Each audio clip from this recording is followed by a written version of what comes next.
I was a flight attendant for a regional airline and worked on board Embraer 145s. For those of you unfamiliar, they're fairly small and cramped. My jump seat was against the wall separating the flight deck, so I could often hear things happening in there, most commonly audible warnings from the plane. I eventually learned to not be too concerned when I hear things like glide slope, and wind shear. So one night it's pretty late and we're flying from Denver to Durango. It's usually a bit turbulent because of the mountains and wasn't uncommon for us to be warned ahead of time.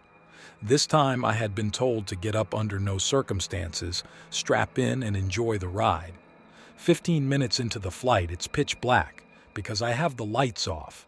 It's so turbulent, I'm convinced we are going to bounce into a mountain, and I start hearing alerts from the flight deck. At one point, there was a rapid series of dings, and then it felt like we were sideways and dropped 1,000 feet. People were screaming and crying, and honestly, that is the only moment of my career where I thought, this is how I die. We eventually land safely, and everyone is shaken, including the pilots. Turns out we were getting bounced around so much it had kicked the autopilot off and it wouldn't re-engage. It also knocked the APU around enough that it was fucked and had to be replaced. We spent an hour at the airport logging all of the maintenance issues. A flight attendant on an American airliner saw a strange phenomenon overboard. At first, I thought it was just an illusion. Outside the window, Steve saw a blue circle that stood out clearly against the sky. It seemed like it was a portal to another dimension.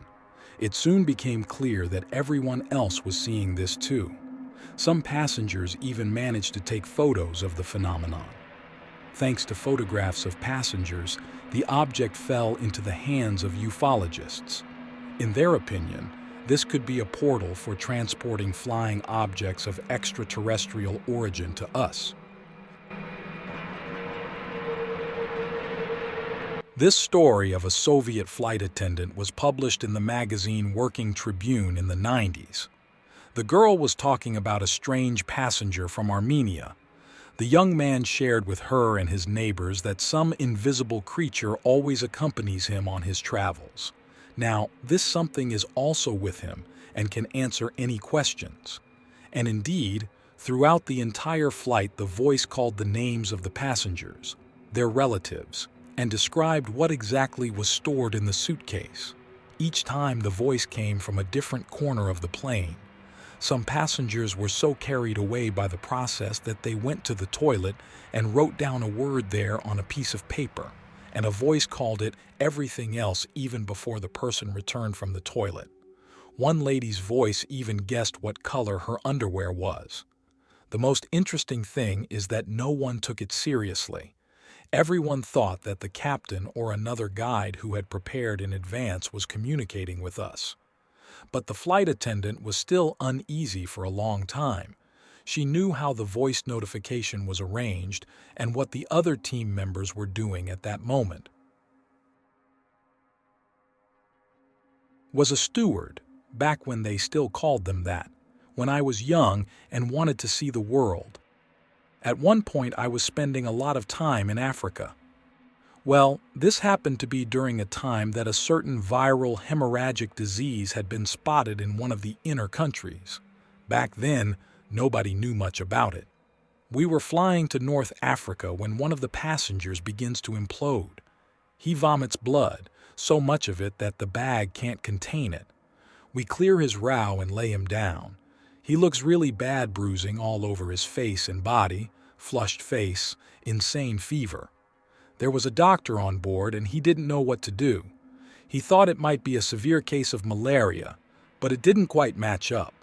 The other passengers are obviously freaking out and I'm trying to keep my cool.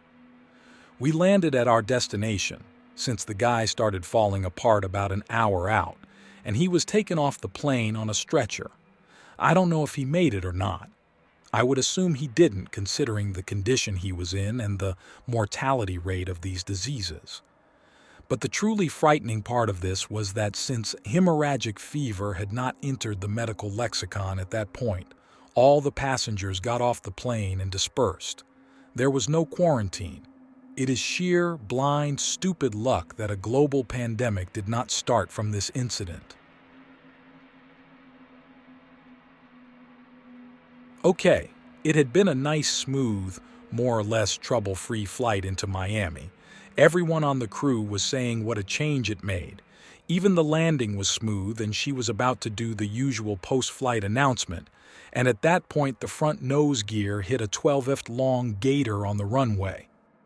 The front tires blew out, dumping the plane about a foot. As per training, the pilot slammed on the brakes, but by this point, the gator had achieved oneness with the front wheel, and the brakes engaged hard, and the wheel assembly just sort of snapped off.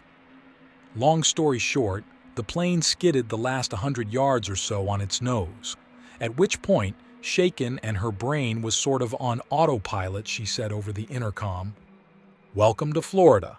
Mind where you step." I am a flight attendant myself and have been so for the past few years. Would like to know the stories and will share mine. I know we usually feel safe being in a cabin full of passengers, but this is my story.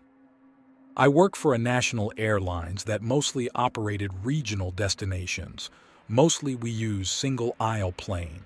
There is only two galleys, the front galley, GA, and back galley, GB. GA is close to cockpit, thus it has an installed CCTV there for the pilots to monitor activities around the cockpit's door. After 9/11, everything had to be installed for extra precaution. During a flight at cruising altitude, the captain called the leading asking, "Why do they let two little kids play in front of the cockpit door?" B737 is a small plane, with the cockpit door close to crew's seats. Leading with another crew, sitting at the crew's seats denied any kids playing near the area. The seats are seated right next to the cockpit door. But Captain insisted he could actually see two kids, a boy and a girl, playing in front of the door through the CCTV. At this point, leading was not too happy, thinking that their pilots are pulling pranks on them. After quite some time, the captain let it go and said to never mind them. When they touched down and got to the hotel, the captain pulled the leading aside along with his first officer in tow. He insisted to know if the leading and her crews really didn't see the two kids playing in front of the cockpit door in the GA.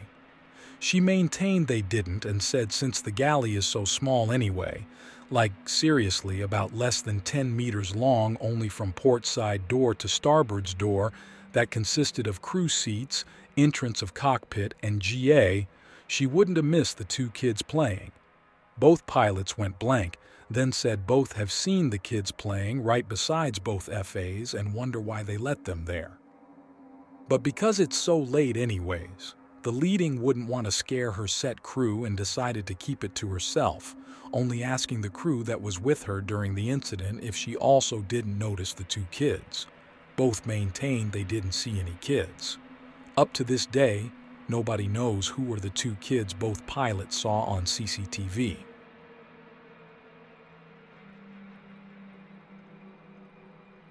My sister is a pilot and she told me about her worst flight. They were flying into a California airport from Hawaii, and during pre-landing checks, etc., it was discovered that the landing gear was not working and would not deploy, to go down. After flying around the airport to burn the fuel, fire and emergency services were stationed at the airport. The cabin was cordoned off. They began their descent, calling all mechanics. She was sitting on the jump seat and said a fellow mechanic was on board within sight of her. He looked her straight in the eyes and shook his head almost imperceptibly, letting her know that the situation was very dire.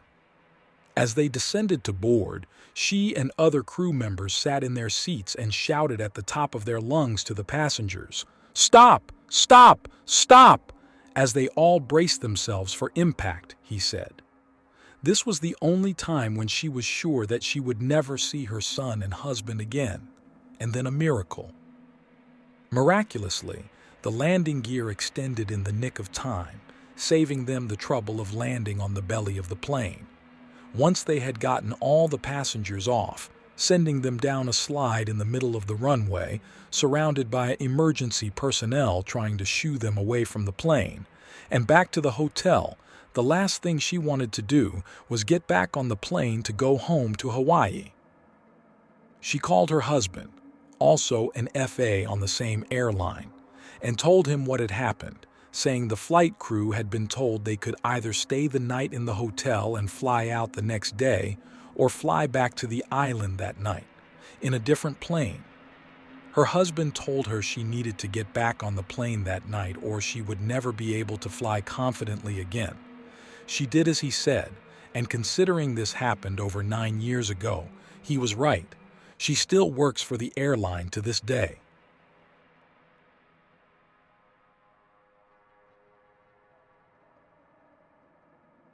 Back on Christmas Day of 2007, just months into starting to fly, our A319 was on its way back from LAX to YYZ.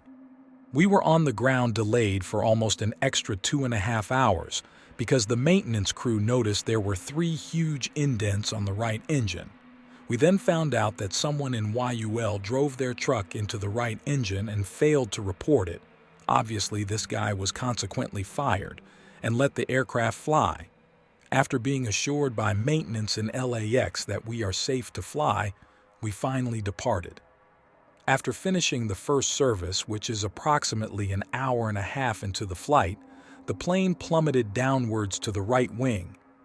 It fell so fast that everyone in the plane was screaming and crying. After a good 10 seconds of falling, and 10 seconds is a long time, we felt the plane ascending at incredible speeds. We were climbing so fast that the bar trolley lodged the service director to one of the open seats.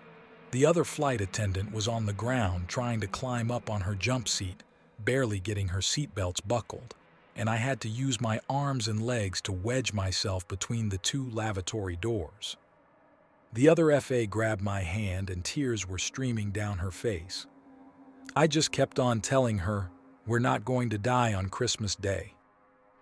After drastically climbing for another 30 seconds or so, we finally evened out. There was vomit everywhere and people were still panicking, sweating, crying.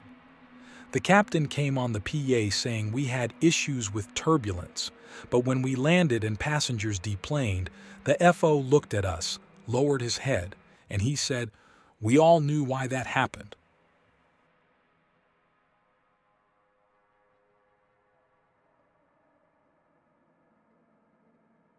This incredible story happened to me about 4 years ago, and to be honest, it still gives me chills.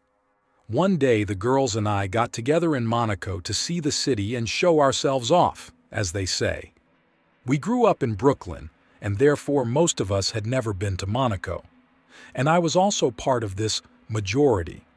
Then I was one of the youngest. I wasn't even 15. At first I didn't want to fly with them. I was afraid to fly, my parents were worried, but then they finally persuaded me. Then it turned out that we were not flying alone. Mrs. Claire, Layla, and Alex's mother flew with us and took on the role of curator. And she coped with this role very well. We flew for 8 hours on a Boeing and, thank God, we arrived safely. Mrs. Clara was the smartest person Strashno.com in our company of provincial fools and booked hotels in advance. Our hotel was called Le Méridien Beach Plaza 4, so big. And in the middle of the square where the hotel was located, there was a monument to Charles de Gaulle. In general, I was a little freaked out. There were a lot of guests at Cosmos, mostly foreigners, and Mrs. Claire barely managed to book rooms for us. And not all of them. We were traveling in a group of 8 people, and therefore the other 4 friends were vacationing in Los Angeles. We, minors, had to vacation with a curator.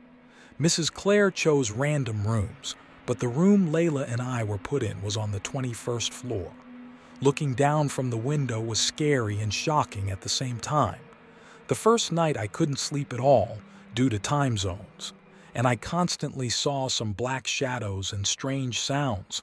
Alex slept like a groundhog, and at that moment istrashno.com left the room and walked along the long corridor back and forth.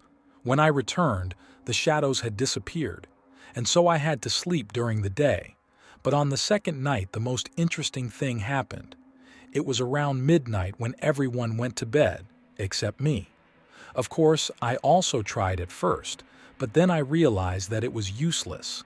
I got out of bed, went to the window and opened it. Even at night, Monaco shone with lights as if nothing had happened. For about an hour I stood near the window and thought about different things. Suddenly I heard strange sounds, just like on the first night of my stay at the hotel. But I decided that I need to look fear in the face, otherwise you will walk along the corridor all your life. At that moment I was very afraid, because I thought that these were the devils that my dad had told me about. I turned around and the sounds died down, and at that moment I heard a pleasant male voice. Now I had no time for fear. For some reason I wasn't afraid at all then, although I should have been. One friend also heard a similar voice and jumped out of the window. I had to pinch myself at that moment. It hurt, and I answered him. We talked to him not usually, but mentally, and I don't remember what about. I only remember one thing. He asked me, "Do you miss your parents?" I didn't miss them very much, but I answered him, "Yes." Then he told me, "Do you want to see them?" At that fateful moment, my mind simply turned off. Naturally, I agreed. Then the ghost told me to open the window more and close my eyes. I didn't know what would come of it, but I did it. And then I realized why. When Strashno.com, I closed my eyes. Something grabbed me, and I felt my own weightlessness. At that moment, I realized that he had taken my soul. But with all this, I somehow felt a strong flow of air. Then I seemed to wake up and somehow saw my room, where my parents and little brother were sleeping. I flew around the room for about 5 minutes, even looked briefly into another one. Suddenly, unexpectedly, my mother began to wake up. And then the ghost told me, "It's time," and picked it up. I woke up in the same place in the room and asked him, but in a human way, "Who are you?" To which he answered me, "You will soon find out."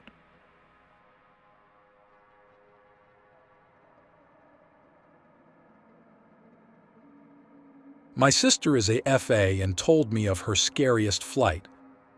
They were flying into an airport in California from Hawaii, and during the pre-landing checks it was discovered the landing gear wasn't functioning and that it wouldn't deploy, come down.